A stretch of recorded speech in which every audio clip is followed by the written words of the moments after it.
Hi there, have you ever wondered whether it's better to become a private chef or a restaurant chef? And did you even know that there was more than one path into a culinary career? In this video, I'll break down the pros and cons of each career path and help you decide which one is right for you. Okay, so if you're thinking about becoming a chef or changing your culinary career path, stick around because this video is for you.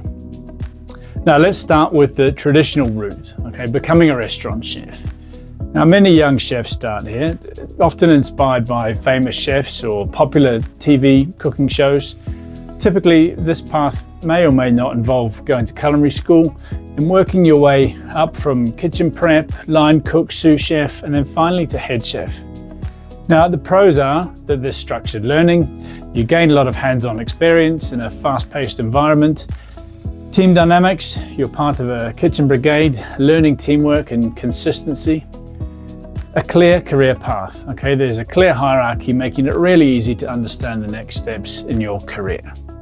But the cons are that you're guaranteed long hours and low pay, okay? Without culinary school or with culinary school, most chefs start at the bottom, working nights, weekends, and holidays, and that's all for a low salary. Burnout is common. High pressure kitchens and long shifts lead to fatigue, stress, and it really affects your work-life balance. Now, until you hold a senior position, you'll also have pretty limited creative control. Okay, as a line cook or a sous chef, your menu creativity is usually limited by the head chef's vision or the restaurant's brief. Now, let's talk about the private chef route. Okay, a more modern and flexible alternative that isn't just reserved for the guys with 15 years experience in Michelin-star restaurants. Okay, private chefs work for individuals, families, or on yachts, catering events, even private villas and things like that. Okay, the role is all about creating a personalized dining experience for your client. Now, the pros are the much higher earning potential. Okay, private chefs can earn between 150 euros a day for a newbie, right through to 500 euros a day for a well-experienced and exceptional chef, depending on the gig and the location, obviously. Now, I recently did some research to keep this figure accurate, and I found that chefs in places like New York and the Hamptons aren't getting out of bed for less than about $1,200 to $1,700 US per day, which is insane, okay? Compared to what restaurants can or can't afford to pay their chefs, it's just insane.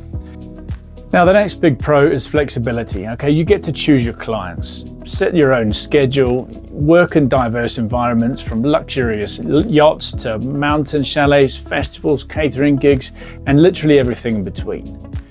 And unlike restaurants, you will have the creative freedom, okay? As a private chef, you have complete control over your menu design, allowing you to showcase your own unique culinary style around the client's brief. Now, on the downside, it's an all-in-one role. Okay, you're the chef, the planner, often the cleaner, and this can be quite demanding, especially when you're just starting out. The work is inconsistent. Okay, unlike restaurant jobs, private chefing can have good gaps between your gigs, especially when you're starting. Okay, building a client base takes time and effort. There's less team interaction. If you thrive in a team environment, then private chefing can feel a bit isolating. So you need to work a bit harder to build that network of chefs to bounce your ideas off and stay in touch with.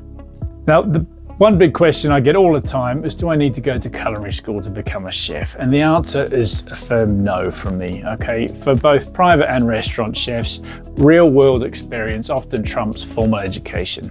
Okay, many top chefs learned on the job, gaining skills from hands-on experience rather than traditional schooling. Now, if you're aiming to become a private chef, programs like our own Private Chef Academy Advanced Certificate in Private Catering offers targeted hands-on training to help you learn to cook from scratch and build a thriving freelance business, okay, in a fraction of the time that it takes in a formal culinary institution. And because of this, it comes without the hefty price tag of a culinary school. Now, you'll learn everything from cooking fundamentals, menu planning, how to engage with clients and manage your clients well, and all of this from the comfort of your own kitchen, okay? And that's what saves you the big chunk of the costs. So, which path is right for you? Well, if you love the high energy vibe of a kitchen brigade and want a structured path where you can turn up day in, day out without having to organise anything more than your alarm clock, then a restaurant career really might be the right thing for you.